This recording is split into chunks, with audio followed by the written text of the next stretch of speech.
Welcome, everybody, to another edition of UFO Man Live. My name is Tim, or UFO Man, and my co host tonight is Tom Reed from Inner Space TV. Tom, Yeah. introduce yourself. Oh yeah.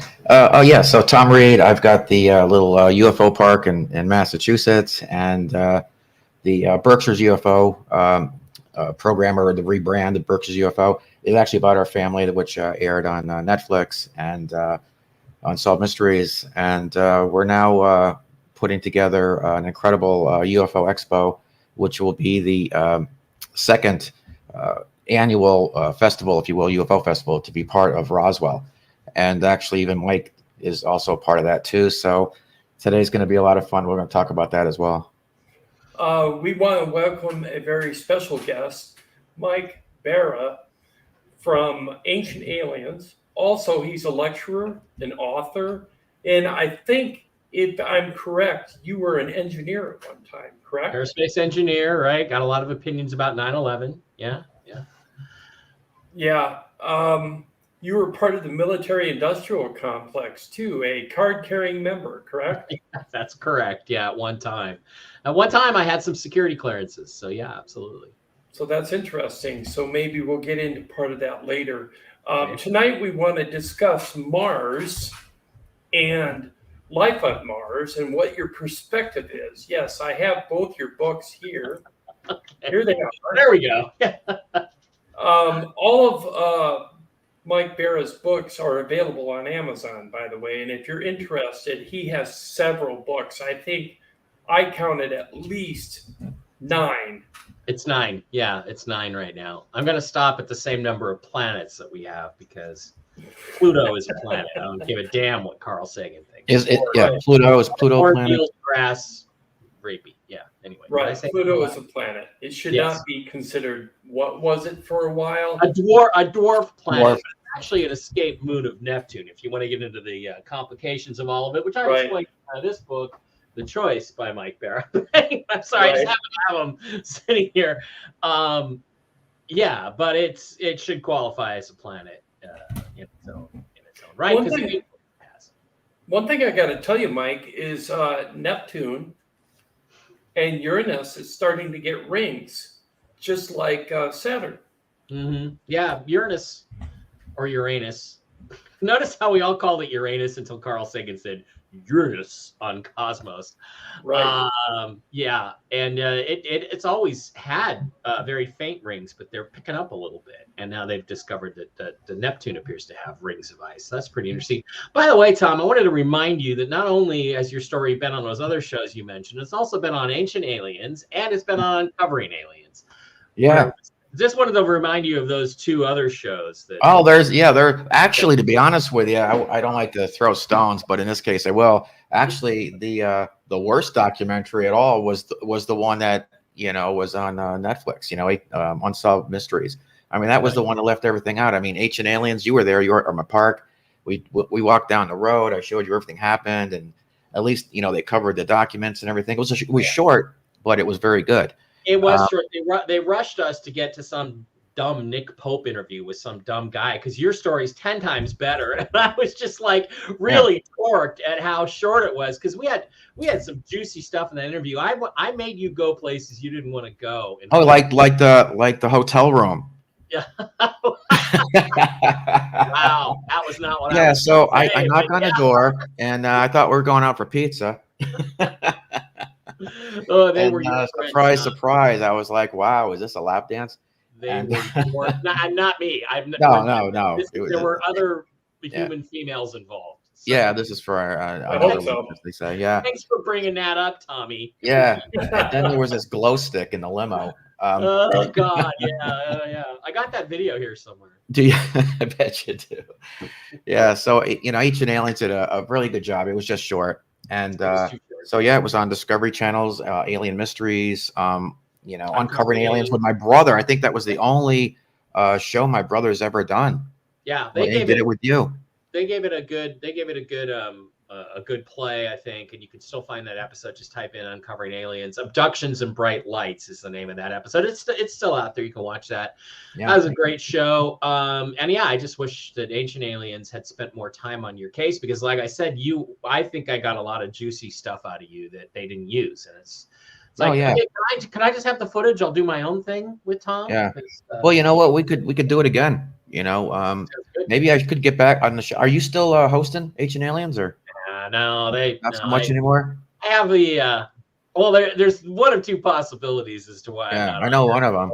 One of them may be political, and one of them may be something else. So, more of a personal nature. It's more of a personal nature, having to do with incidents in bars. So yeah. Yeah. What shows you working now, or are you hosting? Well, I just did Fox Nation. We just did a thing about the Denver airport for Fox Nation. Oh, I saw that.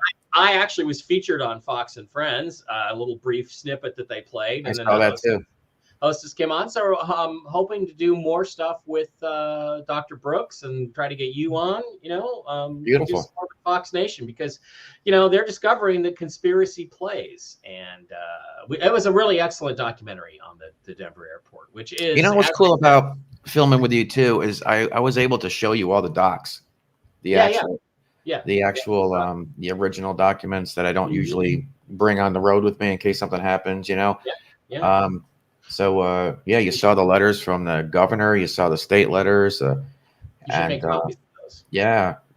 And the polygraph tests and everything, and so anyway, so I always say I think that in terms of abductions, that Travis has to be number one, because you have 6 eyewitnesses that passed multiple lie detector tests, regardless of what they say now to try to get money out of Travis, that saw the whole thing. And number 2 is you, because you had all these other people who saw flying saucers that night, right around what happened with you. So, and it got inducted. It's the first case to be inducted as historically true. It's the first case in the United States to get that far. Yeah. So that there's radio archives, 250 witnesses. I mean, it's and it went before the United Nations. Right. And there's Travis, there's Tom Reed, there's Betty and Barney Hill, and there's Whitley Strieber. And those are the 4 strongest abduction cases, I think. There's another one out of the country that I can't remember his name. It's older too. That I think is really strong. I don't know. The Villas Boas case, maybe in Brazil. There's a lot of I think that's it. Yeah. He had a female alien do things. Oh, I can actually mention one other case, and that would be Terry Lovelace, abduction at Devil's Den. I do not know that one. He actually has implants that are still inside his leg that he has actual x-rays of. And according to the doctor, there's no way they could have gotten there intact with no scars on the outside of the body. Yeah, pretty wild, pretty weird. Yeah. Hey, I just want to... Okay. Yes. So there is one more thing, Mike. I don't know if I told you this when you were there. Are you aware that our diner in 1969, the people, or a lot of those who worked on the space race at Sprague Electric and General Electric, used to eat in our diner? Yeah, you did tell me that. Yeah. Yeah, and so I'd like to get Buzz Aldrin. I'm trying to get him. I'd like to do something with him because he actually dropped the medallion on the moon, which was made right down the road from our diner. And the guys who made that ate in our family's 1969 jukebox inspired, restaurant. That's very cool. Yeah, he's still alive. I'd like to do it before he passes. Anyway, back to you, man. I'm taking up too much time. It's your show, man. Yeah, Tom and I are just shooting it. Yeah. Oh, no, that's fine. I want to run with both. That's what we want to do. Yeah. That's what we want to do tonight. It's just a chat between friends. So, and Mike, you're my new friend. So there you go. There we go. All right, Tim. Yeah. Besties. Yeah, there you go. Anyways, well, of course I am. Usually I charge people to do podcasts, and here I am giving it to you for free. So. Yeah, I heard that. Thank you, because when I wrote you told me about the charge. Well, I didn't make the connection that it was UFO Man and Tom and all that stuff. So right. No, I'm honored. Thanks, man. Okay. I am honored too. I wanted to say that. What are you getting? 250? I'm not. Yeah, I want 255. We aren't discussing money. We aren't discussing money in front of you. I'm just okay. There's kids. I'm sorry. Yeah. Go ahead. So Enough of that, Tom. I'm going to have to put you in the corner. Yeah, there we go. Put you in timeout. He gets Anyway, moody. He gets really moody, sensitive. so to everybody in the chat room, I want you to know that Mike Bara used to be a full-time host on Ancient Aliens, and he currently isn't, but used to be. And you should go back and watch all the episodes that he's part of because they're very entertaining, very intelligently made, especially the one with Tom Reed. So, Well, yeah, that's right. And just Tim, just to make a point, a few years ago, somebody put out a graph from Internet Movie Database (IMDb), and people go in and they rate the episodes. And out of the top 15 Ancient Aliens episodes, I was featured in 9 of them, including 3 of the top 5 and the top 2 were people's favorite episodes. So, I'm bringing something to the table, I think. And Well, yeah, because you do your own research. I think one of the reasons people, I think, gravitate to you is because you don't just jump on the bandwagon and run with other people's research and try to, all that. You do your own work. You take your time. You don't rush things. Like even when you were at the park with me, you kind of push until you get deeper. You find out Right. what. Right. Yeah, you get to the point yourself. And unlike a lot of other, I'm going to write about this person or write about this or piggyback on this story. You're different, you're factual, and you're no nonsense.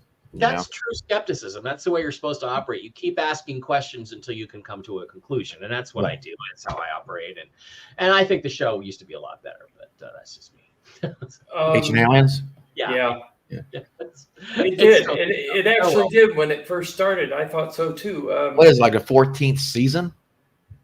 18th, or of course, a season is just they make a batch of 10 episodes and they call it a season. They'll do 2 or 3 seasons per year. It used to be, you were part of.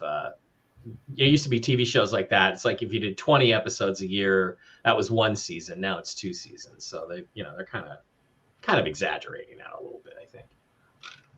They use some of the. I'm sorry. Go ahead, man. I remember when the seasons used to be closer to 20 episodes, and now they're really short. And then all of a sudden, you find out, oh my gosh, the season's ending. You know? But you can make better quality that way. I mean, if you watch old shows like Babylon 5, there's a lot of filler, right? There's this main story about the shadows and the war and the time travel, and some of that they had to adjust because the lead actor went mental on them, and that was a problem. But there's so many episodes there where it's just filler, and there's not really anything that's involved with the bigger story. So, and that's kind of, in some ways, I think it's better that way. I'd rather have a dozen really good episodes of a show that I like than 22 and have 8 or 10 of them be just like monster of the week, like the X-Files. Do you find that a lot of your footage or what you have to say on one particular episode or show, if you will, gets cut up and added to other ones? Because I actually saw myself on another episode and I was like, I didn't shoot that. And they took it because they kept all that footage when we filmed. I think they keep us aside, and all of a sudden, bang! I'm like, wow, what? This is season 13. I wasn't in season 13. Yeah, I really don't know how many episodes I've actually been in because I don't watch every episode. But they chop up the footage, right? And they'll use you.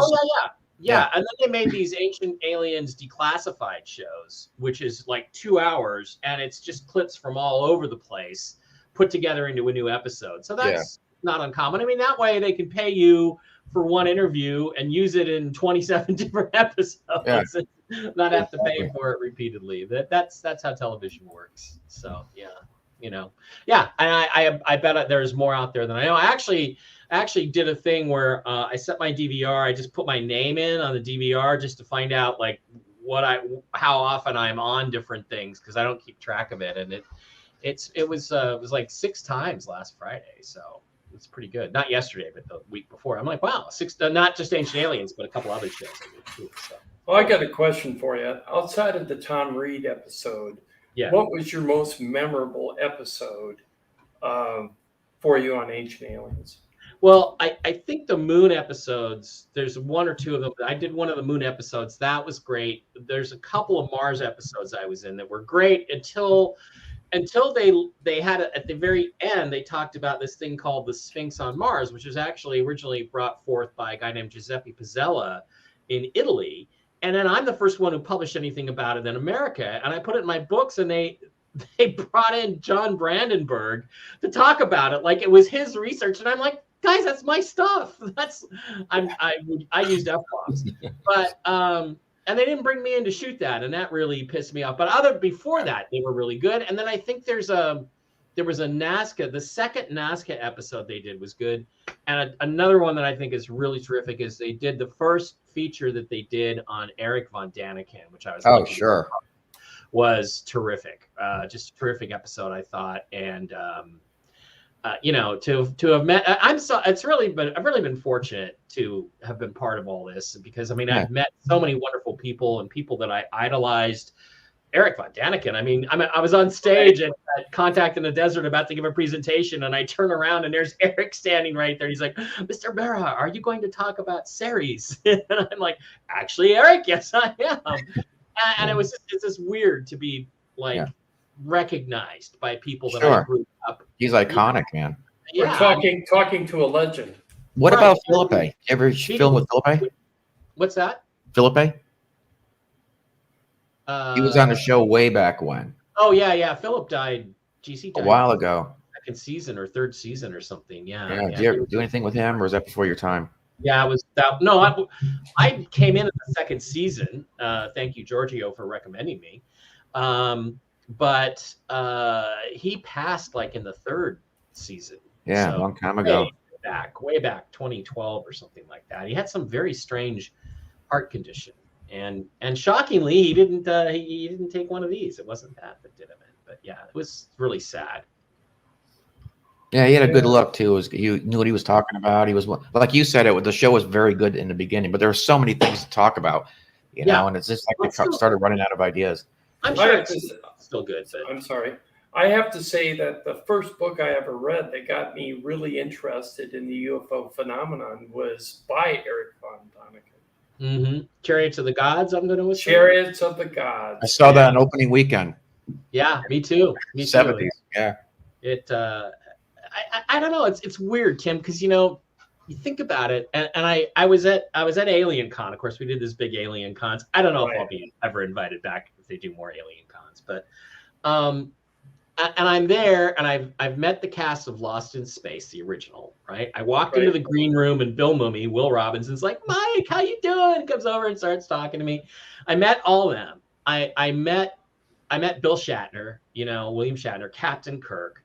Yeah. And I remember as I was leaving that Alien Con in LA, the second one or third one that I did, I remember. Third one was Dallas. But I'm sitting there thinking to myself, wow, if you had said to me when I was 12 years old, you're going to be on TV, people are going to listen to you talk about your favorite subjects, space and aliens, and you're going to be hanging out with Bill Mumy and the cast of Lost in Space and Captain Kirk and guys like Art Bell, who, of course, we didn't know about then, but Art Bell, and they're going to treat you, and Eric von Daniken, and they're going to treat you like you're their peer. I would have said every 12-year-old I had was fulfilled, right? Now, I should have also thought about being rich as one of my, but it's like you look back on it and you say, wow, everything I asked for at a certain time and age, I've now received. So you look at it which is way. Awesome.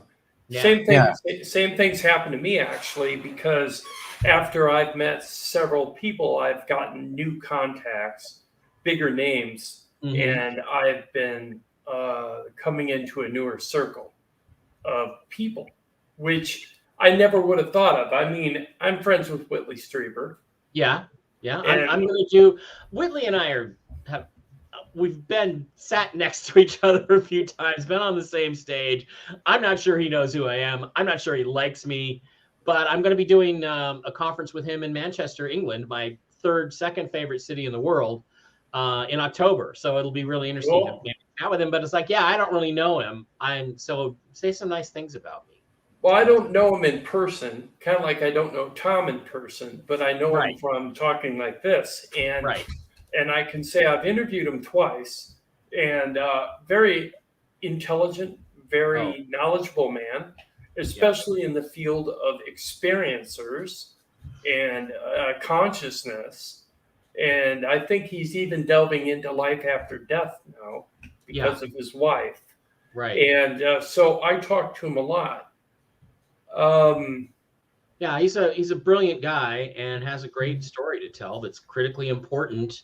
I mean, the whole gray alien thing, that's from him. That's from his Yeah, it book, is Communion. you know? The cover of Communion, right? Yeah. Yeah, when I first saw it in the bookstore, I practically crapped my pants. I was Wasn't that the first time that was really introduced? I mean, yeah, because there had been descriptions of aliens. I think Betty and Barney Hill had talked about aliens that looked kind of like that, and other people had talked about it. But he was the first, with the big black eyes and all that, like the guy behind me there. How do I do yeah, this? I see. Yeah, Who's the guy in the white sport jacket? Yeah, I never wear white. So, well, I actually did have one white sport jacket blazer, but no. So yeah, it was really the beginning. And it's funny too because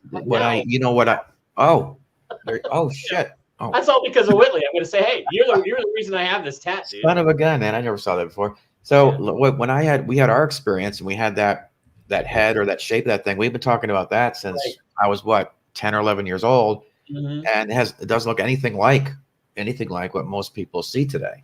Right, but there are other people that have seen the mantis types, the praying mantis types. They definitely see. They're universally frightened of them, and Tommy again. It's interesting because first of all, that thing scares the crap out of everybody who sees it. I mean, it freaks my brother out. I've got some pictures on my shoulder and in front of my face and all that. Yeah. But I think you took those pictures, by the way. But when we were just before, yeah, right. No, a few hours before. 2 hours. But the thing about it is that when I was doing Uncovering Aliens, we were investigating this guy's case in Michigan. And, we had this young Stephen Jones.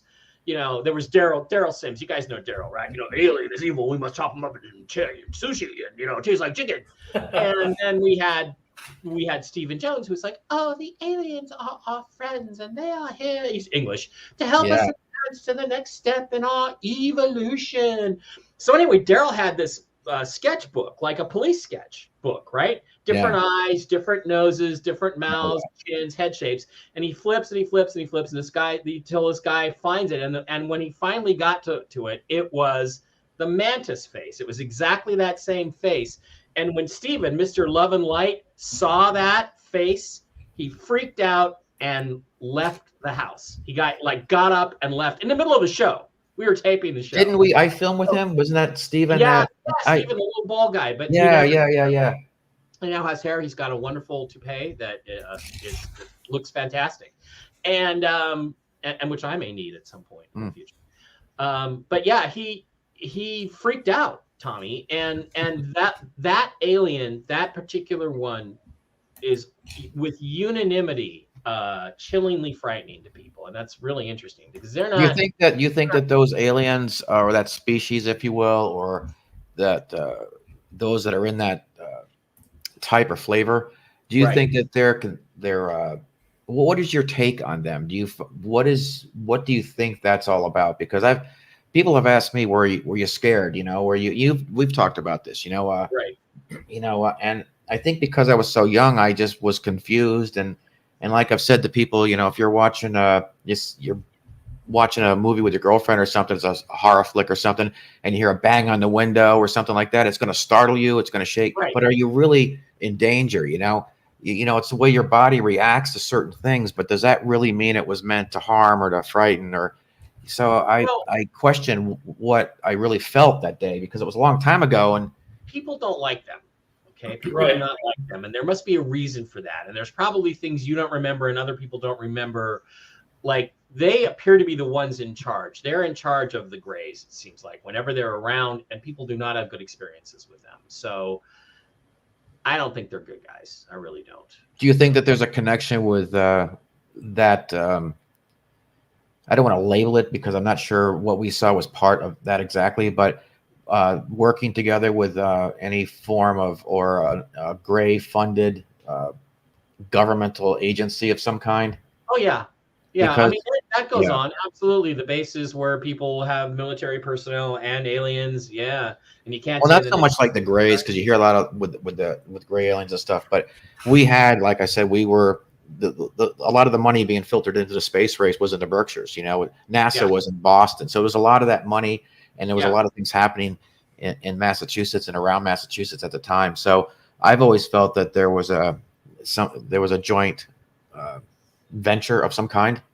Probably. And a lot of other people have reported on those experiences. So yeah, I would say that's probably true, Tom. Like Dulce.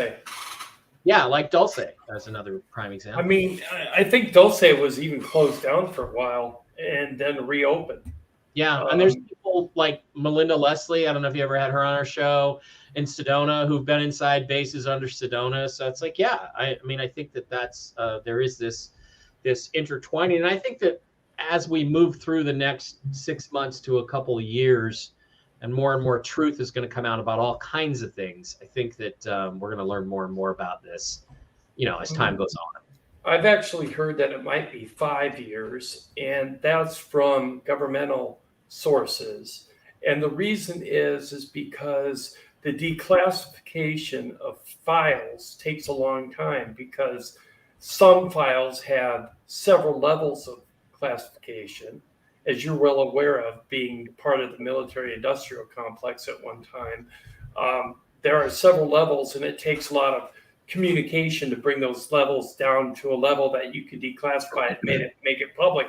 Because what I heard recently, Mike, is that the Pentagon has over 100 videos right now in its possession that they're trying to declassify and make public.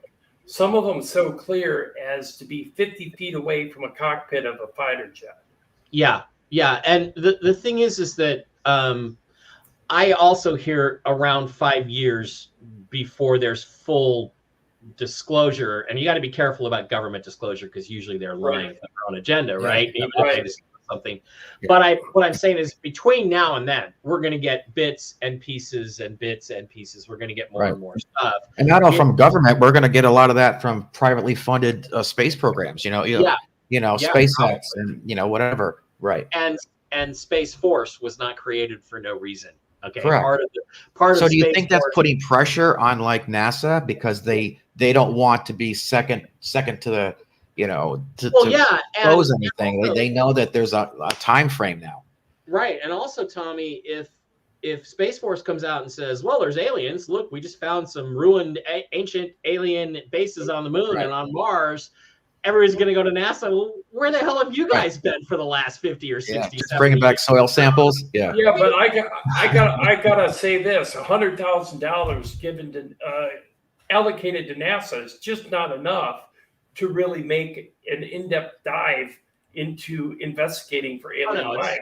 It's ludicrous. The $20 million that ATIP supposedly have was ludicrous. That was a money laundering operation for Harry Reid. He allocates $20 million to Bigelow Aerospace. Well, what are we gonna call it? Oh, let's make it a UFO investigation. Here's $20 million. Bigelow takes it, and then he contributes $278,000 or whatever the limit is to Harry Reid's reelection campaign, who, when he decides to retire and doesn't spend it on his campaign, guess what? He gets to put it in his pocket. So it's just that was just a big scam. But even the amount of $20 million is a joke. And we all know that they spend a lot more than that off budget on investigating UFOs, if not building bases with them and interacting with them and everything else. So wasn't there 1 year where $6 trillion went missing and nobody knew where it went? Yeah. And I always thought, well, they're using it on black budget projects and they're just not telling you. So some of that, I would think, would be going in to try to reverse engineer captured vehicles. Yeah. That, according to the Pentagon, we do have. Yeah. And we do have exotic materials. So, and I know some of them have been applied to like the skins of some of the high-tech stealth aircraft. Mm-hmm. That's reverse engineered from actual metals that were recovered from alien ships. No. Yeah. That's interesting. There's the old case of Art's parts, the magnesium bismuth multi-layered material that I think Linda Moulton Howe has possession of now. and they called them arts parts. And that is a probably, you know, and again, you look into stuff like T. Townsend Brown's research on Oh yeah. electrified discs, and how Right. if he charged them up and then all the positively charged ions would go to one pole and the negatively charged ones would go to the other pole, and the thing would shoot off in the direction of the positively charged ions regardless of gravity. I mean, it was like anti-gravity. And he used multiple layers in his patents. He didn't say of what materials. So you look at that and you think, yeah, this is experimental material. They probably got the idea from something that crashed at Cape Girardeau or Roswell, New Mexico, or someplace like that. So yeah, of course, you know, it's Right. interesting. It's interesting stuff. Tom? Yeah, I was just curious, when it comes to material that's found or what have you gotten any word of anything actually found on Mars, anything actually found on the moon, or something that most people wouldn't hear about or know about? I mean, it seems to me that there was life on Mars at one point. I mean, there's seasons there. There's, you know, it's very much like Earth, just with not, you know, the gravity of the atmosphere, if you will. What is your feeling on that? Do you think that we, or as a species, or actually at one point had set foot on Mars? Oh yeah, and I mean, if you look at the ruins on Mars, which I've been a big advocate of for decades now, it's all human architecture. It's at an amazing scale, but it's the same aesthetic kind of that we have. And there may be a Right. reason for that. There may be maybe the Freemasons know certain things, the stonemasons know how to build in certain shapes, how they channel energies and things like that. And not to get too deeply into Mars, but you know, Mars is not a planet. It was a moon of what they call a super Earth, that it used to orbit in a tidal lock condition With the other two. with these massive tidal bulges, and it was habitable. It had an atmosphere, but then that other planet, that super Earth, either blew up, which can happen, or it was blown up, and we don't want to go there. And if you look at Mars, you know, one hemisphere is completely spattered with so many craters you can't even count them. The other side is almost cue ball smooth, and that ripped away most of the atmosphere and devastated the civilization. And yeah, half as smooth and half as rocky, right? Because what happened is that when this thing exploded, Mars, the tidal lock was broken. It's like a tug of war, right? Somebody lets go, you fall back.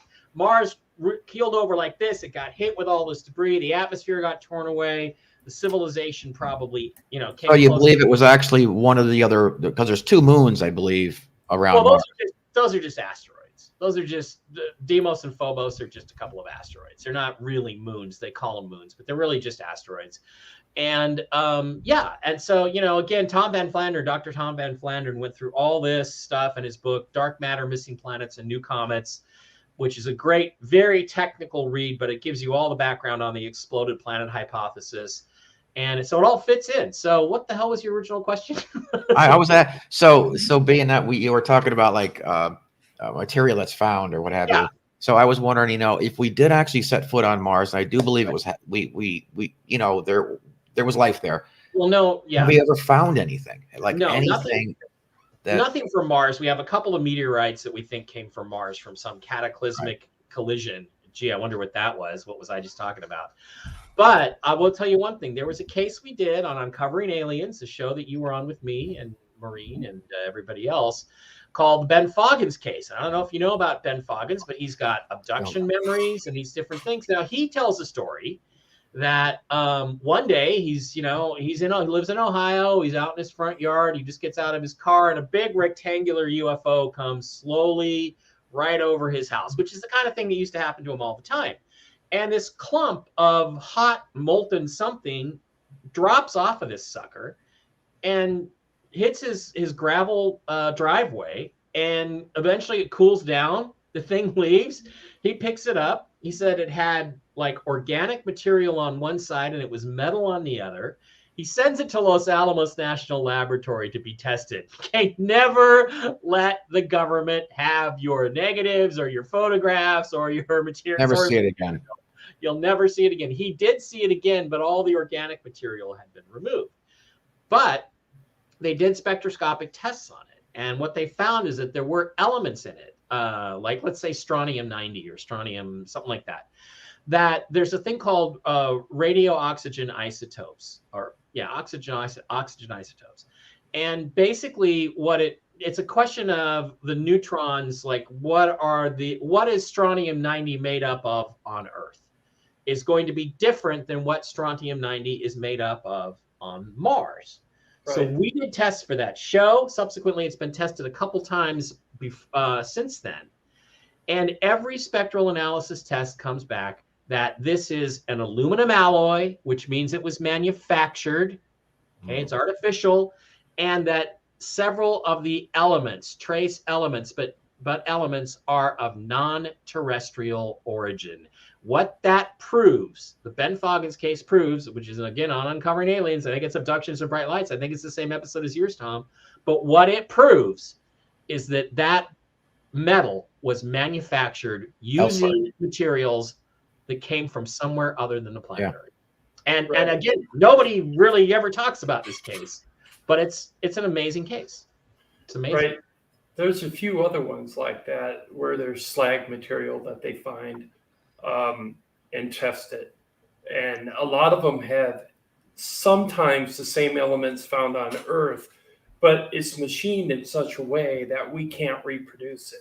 Yeah, well, that we know of, because we could have very, very high-tech manufacturing technologies that nobody knows about, which could be where the magnesium, bismuth, the arts parts came from. We just don't know if that's ours or theirs. But I suspect it's got something to do with an attempt to replicate something, from a UFO, and probably having to do with T. Townsend Brown type technologies. Anti-gravity. See, with T. Townsend Brown and other people involved with their research, it comes to mind for me that we got to be farther ahead in advancements in regards to aerospace technologies than people realize. And the reason why I say this is not just because of what Benny Rich said from Lockheed Martin Skunk Works when he said, if you've watched Star Trek or Star Wars,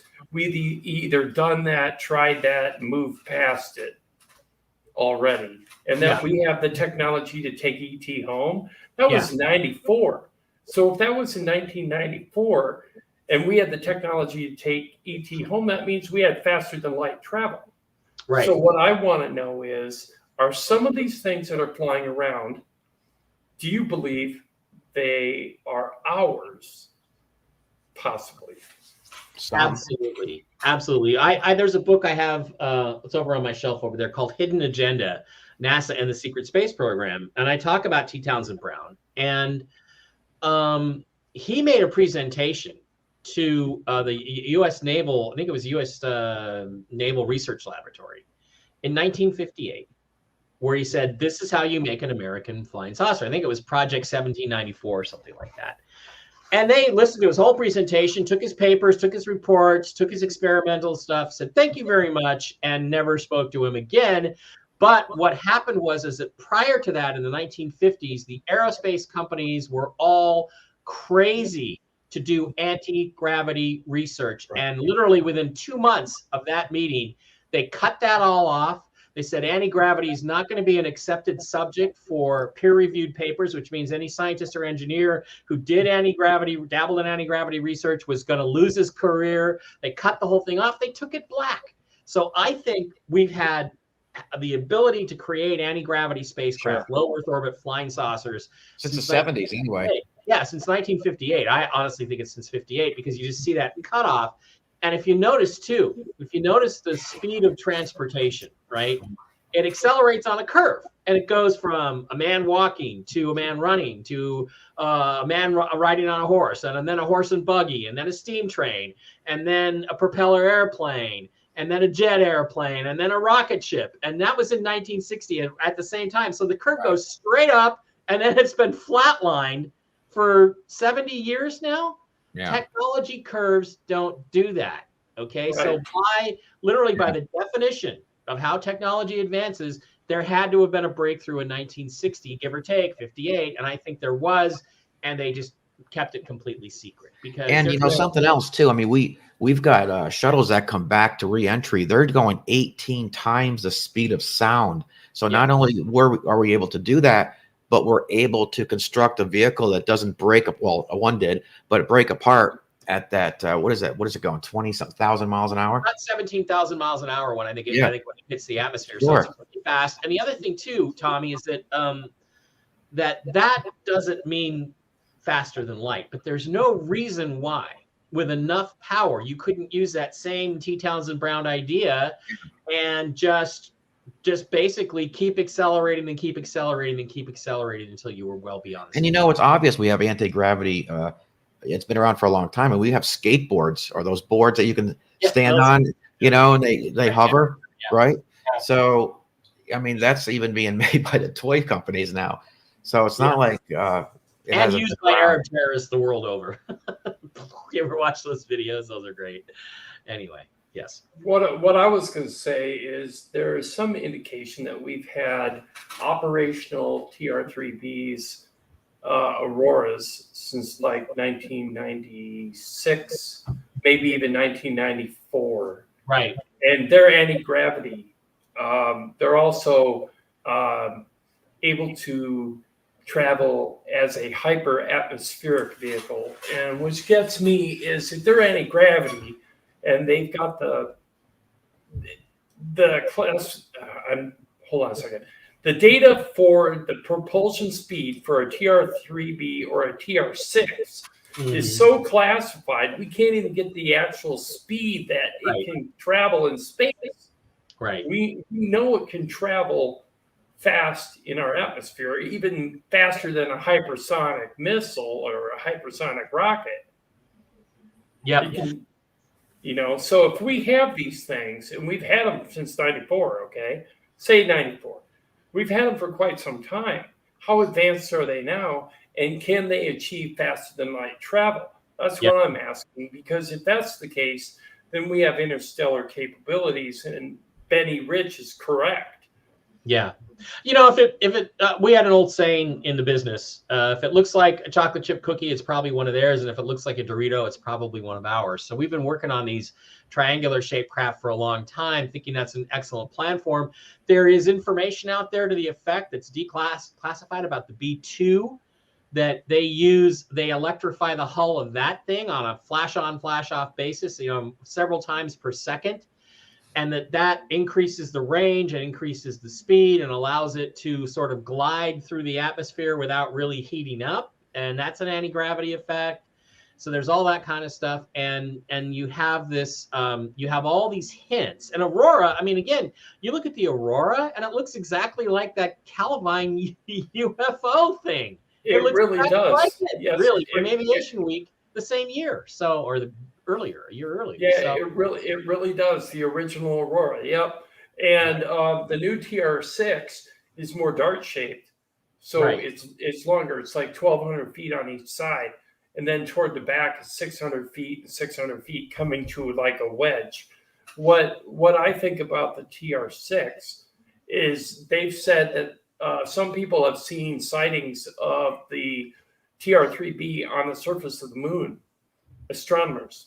And they've actually seen sightings of the TR-6 in orbit. So if that's the case, then going back to your statement about the Space Force, what I always thought about the Space Force when it came out, it was soft disclosure of the secret space program. Yeah. And, look what we discovered. This new technology, which they've actually had for 60 years, right? Look what we discovered. If you do this, you get that. And, in doing some space, that I think it's a cover for bringing out all these technologies that have existed for a long time. Oh, the Space Force discovered this. Oh, the Space Force discovered that, and NASA couldn't spend the money on that because they're commercial and they were trying to explore, and Space Force was military, so they discovered all this stuff. One other thing too, Tim, another point I wanted to make about declassification, because this has been in the news recently since the penny raid in Florida. And the fact is that you can say it's going to take 5 years to declassify this and declassify that. president can declassify anything anytime he wants. In fact, the previous president, well, maybe he was the previous president, I don't know, had a standing order that any document he took with him out of the Oval Office was officially declassified. So if he picked up a piece of paper, that's all that had to be done. So all the president has to do is say, this is now declassified. He has total sole authority over that. So they may be on a 5-year timetable, but we don't have to be. Anything can be declassified. So you have to realize that as we learn stuff over those next 5 years or so, it's going to be planned that way. Right. This is not going to be, oh, well, we just finally got around to declassifying this document and look what's in it. That's not the case. Anything. Right. I agree. By the president at any time, which I didn't really know until the last 3 weeks when I learned that. Well, thank you for the information. That's stuff that we want to bring out to the people that are watching online and people in the chat. And thank you. I appreciate the update. In regards to the president not doing it, I really have a connection with another idea as well. I've heard from several sources that one of the reasons why they're not coming out with the data is because of control and power. They want to control the tech, and the tech is allocated to a lot of industries where they're developing it for either the military industrial complex, or they're developing it for products that they can shove under the carpet and kind of disperse to the public without the public really knowing what they're for or where they're from. Right. Okay. Right. And then they can get that technology out, kind of like monofilament cable and night vision and things of that nature, Yeah. And the tech in our cell phones are directly related to reverse engineered technology from alien craft. Yep. So it's very interesting how they're doing that. But I do know that from somebody I spoke to in a high position, that a high sensitive position with a lot of security clearances, that they're not releasing a lot of the data right away like they can, okay, like you said with the president, because it's all a matter of power. It's a matter of who controls the subject, controls the people. Knowledge is power, power is money. Yeah, but exactly. I'm of the opinion that the people who think they're in power right now aren't going to be in power very much longer. So they're not really in power now. No, and they're not really in power now. And they need to start thinking about their exit strategy rather than thinking about and what's going to happen to them when this all comes tumbling down, because I am firmly convinced that it is going to, and it's going to be a lot sooner than 5 years from now. So, I think those people need to start thinking about, well, what's going to happen when everybody if the public knew what we were doing, what would happen to me and my family? They should be thinking about that, because that is going to come back to it's going to boomerang on them if they don't watch it. So right, exactly. Going back to Mars, I've heard, well, because Tom wanted to talk about Mars, so we're going to go back to the Mars. moon too. I want to have a couple questions about the moon too. Yeah, I have a couple questions about the moon too. But in regards to Mars, there is a theory going around out there that either when that super planet blew up, right, it caused kind of for some reason, there's a lot of radiation being found in the soil of Mars. Yeah. And a lot of people were theorizing, it must have been a nuclear event. But it may not have been on Mars itself. It could have been that super planet exploding. Yes, because that's Dr. John Brandenburg's theory, to give proper credit where credit is due. And I love John, and I vehemently disagree with him about that, because when a large super Earth explodes, there is going to be a lot of radioactive material in the soil, and it is going to sprinkle all over the surface of Mars. So you are going to find that. Secondly, one of the theories, there are papers out there there are papers out there that discuss how you can have a natural nuclear reaction if you have enough uranium or whatever under the right pressure conditions to have a planet basically blow up. There's actually peer-reviewed, approved papers out there that were published a couple of decades ago. So it could also be from that. It could be that, yeah, there was a nuclear explosion, that there was a natural nuclear explosion, because planets can be basically natural nuclear reactors. So Right. possibly, Well, a supernova gives out radiation. yeah, it does. There's too. radiation all through space. I think Right. he's identified what it's 129. It's not strontium, but it's one that's a byproduct of nuclear fission. But what I'm saying is there could be first of all could be leftover material from the planet that Mars was orbiting, or it could be that the planet that Mars was orbiting had a natural explosion. Right. Explosion. So I don't know. I got that paper somewhere on my hard drive from decades. I actually heard that the samples that they were pulling from the soil are actually diminishing in strength. They're not, it indicates that the explosion happened like 10, 20,000 years ago. Yeah, or again, and that would make sense too if it was sprinkled like dust over the surface of the planet, as opposed to being like a bomb actually went off on the surface of Mars. Then you would have it in much greater quantities. So that would support that. And deeper too. Much deeper, yeah, much deeper from wherever the crater was. So yeah, I mean, I like John. He's a brilliant guy. Don't agree with him about that theory, but that's just because I haven't convinced him of my theory. So we'll have to work on that. Okay, the last theory I want to bring up about Mars is there's a theory that there was life on Mars that was advanced. Yeah. And they were able to escape the planet before it Lost was that totally period. destroyed. Some of them left and came to Earth Mm-hmm. and stayed here. And that some of us are direct descendants of those beings that came here. And that a lot of our technology and architecture and things of that nature can be accredited to them. Well, you certainly could look at Sitchin stories about the Anunnaki, and except for the part about them being giants, Right. you could say that would fit that description. Oh, Mars sucks. The planet we were orbiting blew up. We can't live there anymore. Let's Look at the blue one. Yeah, let's go to the blue one. Because I think that there used to be 3 Earth-like planets in this solar system, or moons. Venus was the inner Earth, Mars was the outer Earth, and this is the middle Earth. And I do use that with deliberate intent, the middle Earth. And we're the only one left. And I think it's imperative for our future that we find out what happened to the inner Earth, Venus, and the outer Earth, Mars, so that we know what our future is and how. Why there's so much life here, because we were brought here from other places. Right, and that makes, like the Cambrian explosion, that makes a lot of sense. Right. Of life. And there's other things. There's, like, for instance, when astronauts go up into the International Space Station, and yes, the Earth is not flat; it is a globe. And Thank God for clarifying that. Yeah. We're You can not see the living moon. inside of a snow globe, guys. We're not.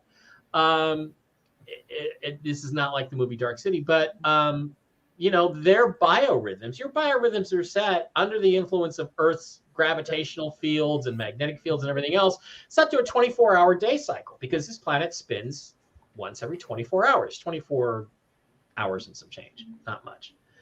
But Mars has a rotational period of 24.9 hours. Guess what your biorhythms Almost 700 shift to? days a year, right? Yeah. Guess what your biorhythms shift to when you are on the International Space Station in the absence of the influence of Earth's gravity and other fields? Slows down. 24.9 hours. It's as if our DNA clock is actually timed to Mars, not to Earth. So I think these dudes showed up, and they might giants, I mean, Neanderthals were, 5'2", 5'3". So if you were 6 feet tall or 6'5", You look like a giant. right? And they might have looked around and said, some of these babes aren't too bad. And they started mating and crossbreeding with them. And that's us. That's how we ended up here. Or they took some of their DNA. Yes, that's what I think. You know that. Some of the Neanderthal DNA and said, okay, we have to adapt to this new planet. So let's mix it together and Tweaking. Yep, here we go. And they found the daughters of men to be fetching. Right. here we are. Right. Exactly. I've always said Earth is our galaxy's arc, man. Yeah. You know, Yeah, could be. Could very well be. that's my. And we need to preserve it. Going into the moon subject, what do you think about the subject in regards to hollow moon? Yeah. In regards Talk to about that. the moon ringing like a bell for hours after they crashed the lunar lander into the surface. Yeah. Yes, Renee, we are the Lord of the Rings, Middle Earth. Tolkien only told you that this was the history of Middle Earth. He didn't tell you the history of the inner Earth and the outer Earth, but I bet he's got it somewhere. He had it in his head, or he's got it written down somewhere. That's true. And they put seismometers on. This is another reason why we know that we landed on the moon, because we have seismometers there, and we have laser reflectors there that we can bounce lasers off. And the moon is not plasma; it's solid rock. But it has, at the very least, it has these vast caverns inside of it. Yeah. And that doesn't make any sense if the current formational theories of the moon are correct, which I think personally, the moon is a natural satellite that has been modified to the hilt. And I think the shell we see around it is probably, there's tons of stuff, either that was carved out, or it was kind of with these big natural caverns on the inside from the beginning. But yeah, it's a weird place. It doesn't make a lot of sense.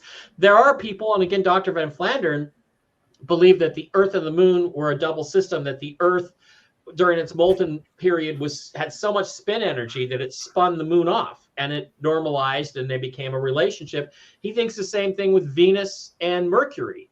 But then whatever hit Venus, and there's a huge gash. I mean, if you look at Venus, there's this gigantic gash that goes about a third of the way around the planet. Looks like something came in at an angle and just carved it out, vaporized the oceans, which is what created the cloud cover and made it an unimaginable hell. And he says probably knocked Mercury out of its orbit. That's one of the reasons why Mercury's orbit is the most eccentric. It's egg-shaped. It's not circular. Mercury's the closest to the sun. The sun has the most most gravity, mass and gravity in the solar system. It should be circularized by now, unless this incident happened not that long ago. Right. Same thing with Mars. That's another reason we know Mars is not a planet, but it's a moon, because it has a super eccentric orbit. So, sometimes it's as close as 33 million miles. Other times it's like 84 million miles away. So the orbit, because it got knocked off of its original orbit by the devastating effect. And also rotates on a unique axis similar to Earth. Yeah. And Venus, of course, it has seasons and everything else. And Venus, the North and South Pole. Yeah. Yeah. It takes basically a year there or 2 years. 2 years. Yeah, maybe. Yeah, something like that. Maybe. And most people don't know, during the summer on Mars, up to about 3 feet in the biosphere, it's about 65 degrees. So you could lay there in your shirt sleeves as long as you had oxygen to breathe. A little windbreaker. Yeah, I mean, dust storm breaker. Yeah, exactly. Well, you probably get a pretty bad sunburn because the atmosphere is really thin. But anyway, yeah. Okay. Yeah, so I have a question about the moon real quick before Tom puts his hand jumps up in. Yeah, in regards to the moon, during the moon landing in 1969, there is a theory, and I tend to believe this, that the footage we saw of the astronaut going down the ladder and stepping onto the moon was actually film footage that was put in at the last minute to cover up what they saw on the moon, to protect what they saw on the moon. And that was faked by, I think it was Stanley Kubrick. And I'm not sure if that's the director, but it was a famous director that supposedly filmed some footage to fill in for that. Are you familiar with that, Mike? Oh, absolutely. I did a TV show called Truth Behind the Moon Landings, where we went into that. I had to play the crazy conspiracy guy. I know we went to the moon. Categorically, we went. All times we said.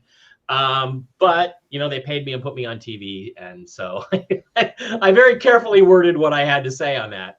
But that's not to get on your case, Tim. but that's complete nonsense. That ridiculous Okay. idea has been put forward by a guy named Jay Widener, who I used to like and respect, but he's put out this ridiculous Kubrick theory, followed by the fake alien mummies put out by Gaia from Peru, which are mutilated human corpses, which has been Yeah, I've seen those. about. Those are fake. He's Yeah. put both of those things out. So I think anything to get attention. His theory is complete nonsense. Okay. That footage is correct. The Apollo 11 landed literally in the middle of nowhere. And it is true, Tim, that they put the crappy black and white camera on Apollo 11 because they were concerned. I believe, and I talk about this in Dark Mission, my first book, and my Moon book. They were concerned about what might be visible in the background because they knew there were ancient alien ruins on that planet.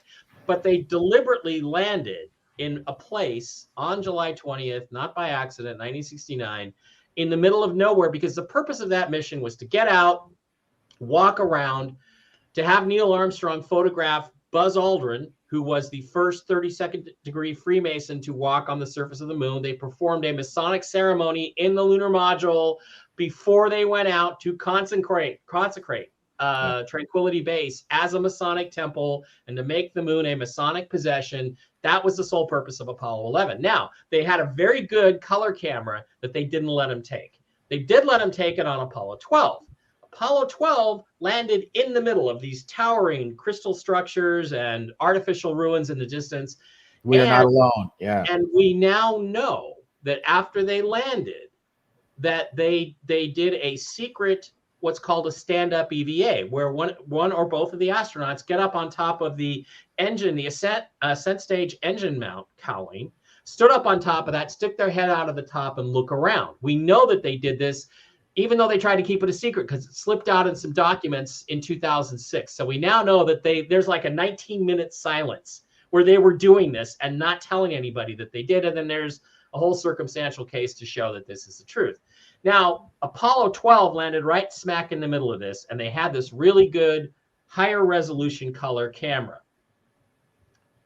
Can you guess what is pretty much the first thing that the astronauts did, that Al Bean did when he got out of the lunar module onto the lunar surface?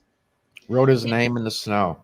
He did the one thing he was trained not to do. He pointed the camera right at the sun, basically, the reflection off the mylar, and burned out the optics. We only have about 42 minutes of video footage, TV footage from Apollo 12, and it's all just that little narrow looking at the lander's ladder, the ladder. And when they went to pull it off, oh gosh, I accidentally pointed it right at this bright reflection and burned the camera out.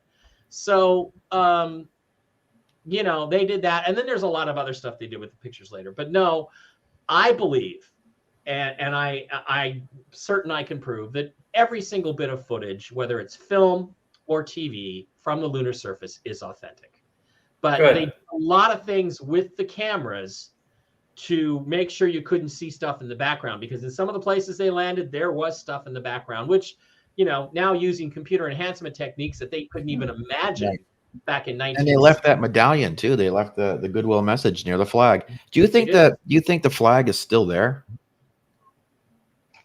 Absolutely. I'll tell you what, if I ever win $1 billion, the $1 billion lottery, I'm going to use existing technology to take a probe and a lander, and we're going to call it Return to Tranquility. We're going to live stream the entire thing. We're going to launch a mission up. It should only cost $300 or $400 million. We're going to launch a sucker up, send it to the moon. We're going to show everybody the Earth is round. We're going to live stream the whole time. We're going to go back. We're going to follow the exact landing pattern. We're going to land right next to that lunar module and an American flag, and then we're going to put a rover out and rove right up to it, because I want to shut these. I want to go. Well, we have to send robots first, Tom. Well, that's why you sent Tom. No, I guess NASA's working on the Valkyrie robot to go up into space. So I don't know why they don't just do that. You have all the technology to do it. Why do we go back? Well, because I think Apollo cost $13 billion in 1960s. That's steep. That's like $884 billion in today's money. Crazy. So it's too expensive. And since the official story is all we found were rocks, who's going to pay $1 trillion to go collect some more rocks. Okay. Nobody. So let me ask you this then, since all right, so we all know that there's no real true dark side of the moon because it's just the way from us, the way we view it. What's on the backside? Because I have a feeling there's a lot going on there. I have a hard time thinking that, hey, why would any manufacturer, right, want to spend all this money to launch from Earth with all the fuel and everything that it ends up littering space? Why don't we just launch right from the backside of the moon? Well, just think of it. All we really need is, it seems to me that would be the first thing you would do. Well, yeah, but what's on the backside is a lot of cool alien bases, and there are strong rumors of military bases there. U.S., Chinese, India. A lot of people have military bases there. Allegedly. So you're with me on this, then, right? It's already there. Yeah. So we say we're not going to the moon, but we have a presence there. It's all secret, and there's actually a WikiLeaks document that we only have the header for. We haven't been able to get the document that talks about how the Russians nuked an American secret military base on the dark side of the moon in 1979. Well, that wasn't very nice. So yeah, that was pretty interesting stuff. So, and if you look at the pictures of the backside, the dark side, there's a lot of interesting stuff on it, and I put them in my books. And where could like people watching right now, where could they get an idea and see what's on the backside of the moon? Well, I mean, I think I'd suggest that you pick up my book, Ancient Aliens on the Moon, which I don't have a copy of here. And Dark Mission has pictures. And then, go to my, I've got an Odyssey channel where I archived all my old presentations, and just type in my name, Mike Bara, and Ancient Aliens on the Moon. And look for those presentations. And there's some great YouTube presentations where I show you a bunch of pictures. Yeah, there it is. Ancient Aliens. All right. So another question. So who do you think started building on the moon first? Tommy, I have no idea. It had to be aliens. It had to be. Well, here's the thing. What we don't know is, is it alien architecture, or is it us from a previous epoch where we were more advanced even than we are today? I mean, the Hopi say that there has been 4 ages of man, and at least one of them was more advanced than we are today, and could have gone to the moon and built base. And if you look at the architecture, it makes sense from an engineering standpoint. It looks human. Again, it looks like human architecture. So pyramids and things like that. So unless architectural engineering is universal throughout the universe, the concepts are all the same. It probably could be us just as easily as it could be. All right. So do you think we had more of a presence on the moon or Mars? Oh, probably the moon, because it's closer. Yeah. It's closer. Recent, maybe, right? Yeah, and less hospitable, but easier to get to. It's easier to get to. Yeah, it's easier to get to for sure. I actually hear that the Artemis mission, the one that's been scrubbed recently, twice due to a fuel leak, is supposed to go to the moon and fly around it and return this time. Yeah. But the next time it's supposed to go to the moon, so it's going to return through a private company. So that's interesting. Excuse me, I got dry mouth. It is interesting. I think there's something symbolic going on with Artemis. Like, we can't launch it until the right time. And I think it was scrubbed a couple times as a message. I'm not going to say what that is, because you got to look at Ancient Aliens and Secret Societies and Dark Mission. And they do a lot of stuff symbolically. So I don't buy that they have leaky hoses on a rocket that's based on 1970s, 60s, and 70s technology. Okay. I don't believe that as an engineer, that you can't get that right, because you know how to do that stuff. Yeah. Well, I think a piece of foam took out a shuttle, didn't it? Yeah. And a piece of foam. Well, built by lowest bidder. But it did. Well, and the big thing with that, Tom, is that the foam that they had on before on those external fuel tanks worked perfectly. But then NASA, to please the environmentalists, went to an environmentally friendly foam without chlorofluorocarbons. And that's when chunks of this stuff started coming off. So basically, the environmental movement killed the Columbia astronauts. Let's just go there. So there's this they're going to go up. They're going to do a circle around, I think just one, and then they're going to up there in orbit, and it's all getting ready to go back to, had cracked foam and leaked hydrogen. Yeah. Yeah. So again, are they still using the environmentally friendly phone? And is that really, there's that profile picture? That was a really, Challenger, I think, right? Challenger was the O-ring seals. NASA. Okay. That was 86 then. Yeah. Just Well, and again, conspiracy theorists abound, but there's people alive today using the same names as the Challenger astronauts who look exactly like the Challenger astronauts, only 20 or 30 years older, 40 years older now. It's Krista McCullough. Wow. Yeah. It's wow. Well, I think Judy Resnick is the best one. Judy Resnick, Dick Scobie, Mike. It's bizarre. It's bizarre because they're like it's the exact same person. It looks like the exact same person, only 30 years older, and she has the same name. They're doing it right in front of your faces, guys. Doing it right in front of your faces. Okay, Mike, I have a question You know what's for really, you. I'm sorry. You know what's really sad about Go that? ahead. I'm sorry, Tim. Go ahead. That 86 disaster, Mm-hmm. it said that every one of them survived until they hit the ocean. Right. Yeah. And so these people fell 2.5 miles. Something like that. I'm sorry, 2.5. Was it 2.5? Not miles. Anyway, they were up like 65,000 feet, Yeah, they were pretty high at the time. and they fell into the ocean, and they were still alive. And they don't. Well, I think they activated their air tanks and all this kind of stuff. Yeah, so they were. And They were. could you imagine coming from space and ending up that later afternoon at the bottom of the ocean? Yeah, no, it would be terrible. And That's having no one look for you because they had already pronounced them dead in the They explosion. exploded. Yeah. Well, I mean, My God, man.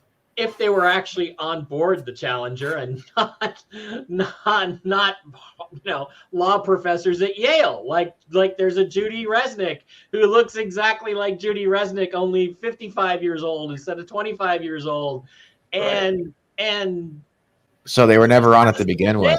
and she's a law professor at Yale. So again, I think when the truth comes out, this is one of those unpleasant truths that they're going to have to tell. The Challenger disaster. Right. Yeah, they're either clones, literally clones, or they never got on board that spacecraft. One of the two. Oh, I'd really like to know that truth. I'll tell you. That'd be very interesting. My son actually went to Krista McCullough Elementary School. Oh wow, really? Yeah. Yeah. Yeah. It's a shame. So anyway, on a Okay, lighter note, the question I have for you is this. So let's talk a little bit about UFO Expo. Wow. When it is, what Mike Bara is going to be doing at UFO Expo, if you're aware of what you're going to do yet. And Mike, what are you going to do at UFO Expo? Well, we're going to talk about all this stuff. That's for one thing, and I'm going to do some presentations on ancient aliens, how it's made. My episodes with Tom, we're going to talk about that stuff. I'm going to tell you about reality shows because I've done a couple reality shows now, Truth Behind the Moon Landing and Uncovering Aliens, which are a lot more fun, and how that really works. And so we're going to do those presentations, and we're going to talk about all this cool stuff. And Tom, I'm going to have to bring all of my, I know you don't want PowerPoints and pushing information to people. I'm down with that. But, if the Challenger comes up again, I want to be able to go over and flip it on and say, oh, okay. we're going to do that. We just want to open it up a little bit more, show behind the scenes stuff and just not just go down that linear path that so many people are doing. And one time at Contact in the Desert, the power went out when we were at Joshua Tree. And so I said, okay, we got an hour and a half. Let's talk about what you guys want to talk about. So it was very interactive as opposed to me just pushing. People. Right. And that is way better because people have so many great questions and take you places you never thought you were going to go. So it's keep it interactive and give people what they're asking. Don't try to sell them. Right. Be interactive.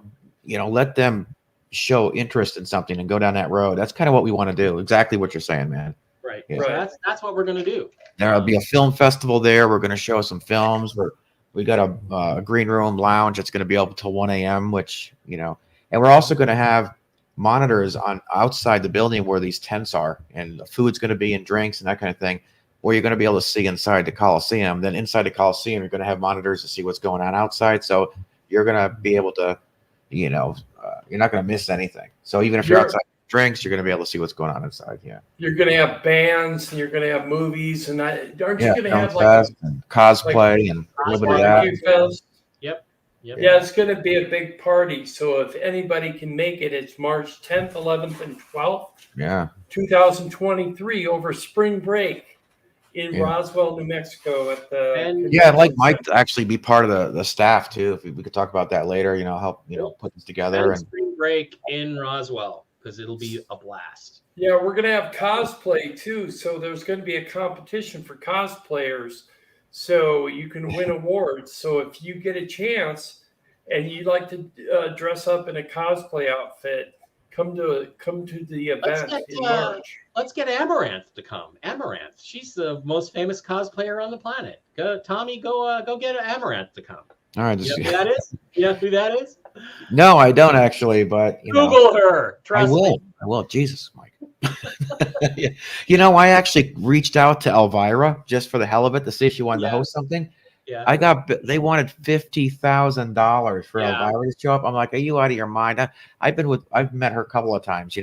She was not. Come on, $50,000? Are you kidding me? I mean, she had some nice posters back in the day and over the Budweiser displays, but my God, nice $50,000? Come on. She had some nice what, Tom? Yeah. What'd you say? I heard that, Tom. You heard what?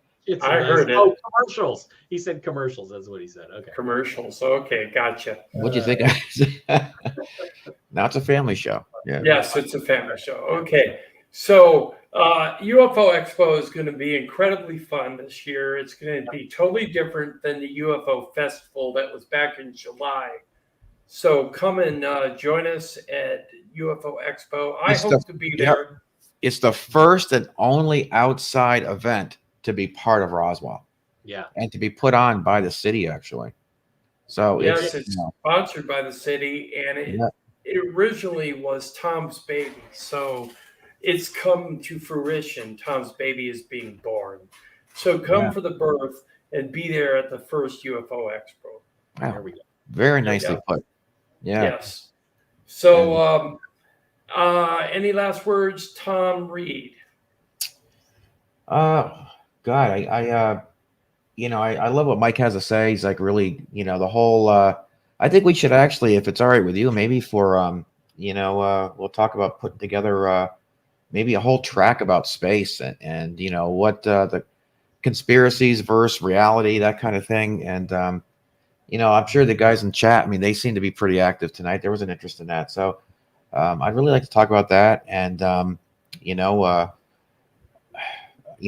I'd like to talk to you about actually being part of the staff, like I said before, part of the team, and if, there's somebody you think would be a good, someone else that maybe you're close with that you'd like to have part of it, let me know. We'll do that. And, this is a great little show. It's good talking to you again, man. It's been a while. We always have a good time though. Yeah. It's good talking to you for the first time too. I really appreciate it. Yeah. It's the first time you've had him on. Yeah. You should come back. Maybe we can come back on the show like just before we head out in March. And that's the other thing. It's going to be spring break, so we want to keep the event younger, more active. Kind of younger, and you get that young crowd and pick their brains a little bit too to see what are they interested in. Yeah. What mysteries have they heard of that they want to answer? Right. Exactly. Right. And Mike, you're more than welcome to come on the show anytime you're available. Okay, we will do that again. Tim. Okay, sounds good. Thank you for having me. Right, let me see how much I got with me. As we get closer to the UFO Expo, we'll definitely be on one or two more times for sure. Okay, sounds good. I hope to be there this year, and if I am there, I'll be the first podcaster from YouTube to actually be in the convention center having a booth. So thanks to Tom Reed, I'm there this year, hopefully next year too. So we'll see. I'd like to meet everybody so you can see who I am and I can meet you. And by the way, talking about height, I'm 6'8", so I am tall. Holy cow!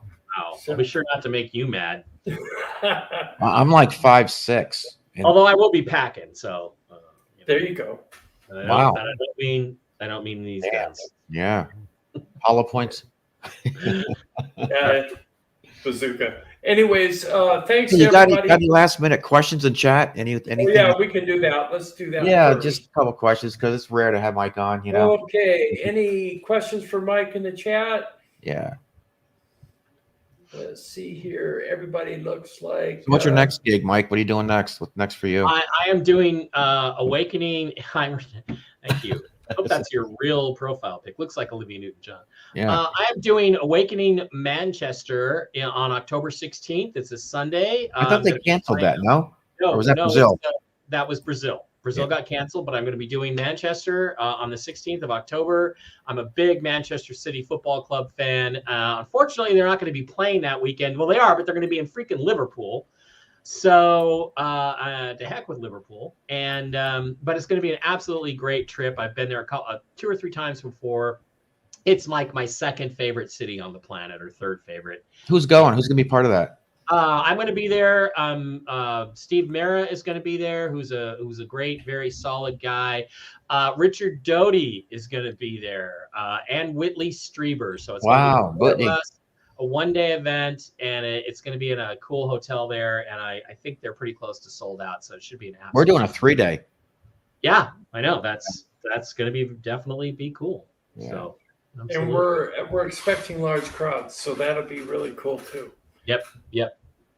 So go ahead. No, sorry. I'm good. I just want Mike, you got to run. You got a few minutes, or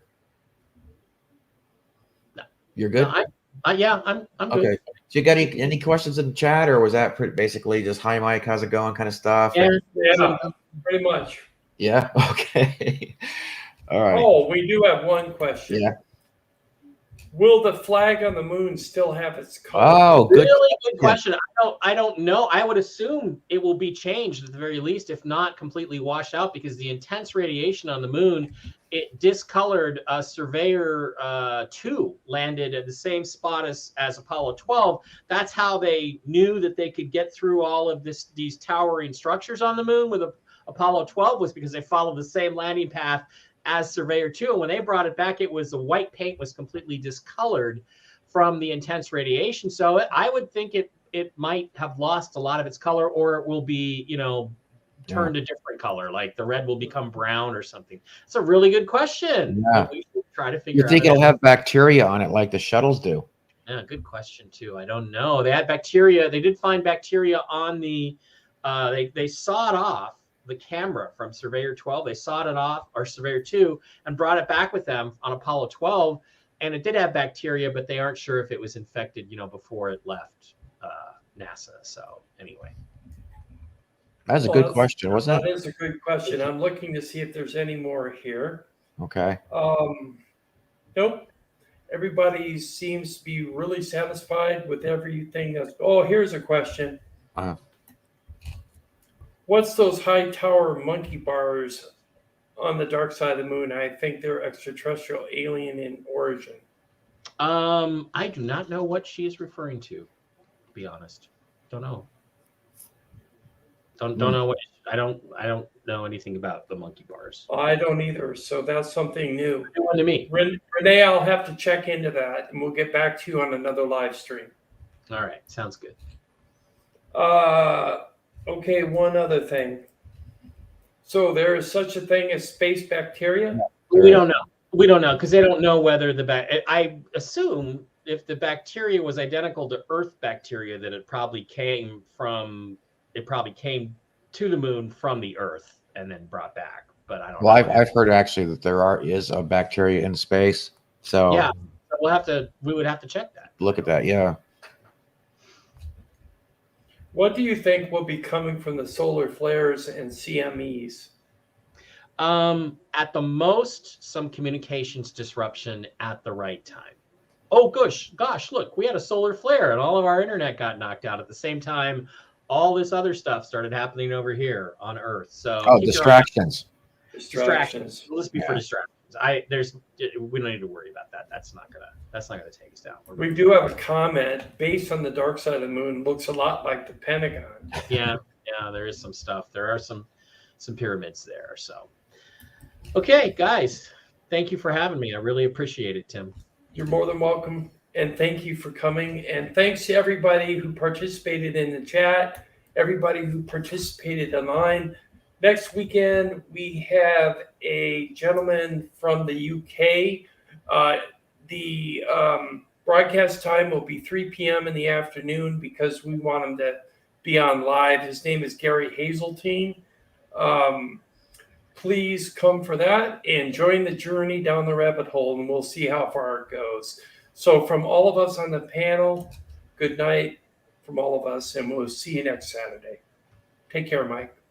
Thank you.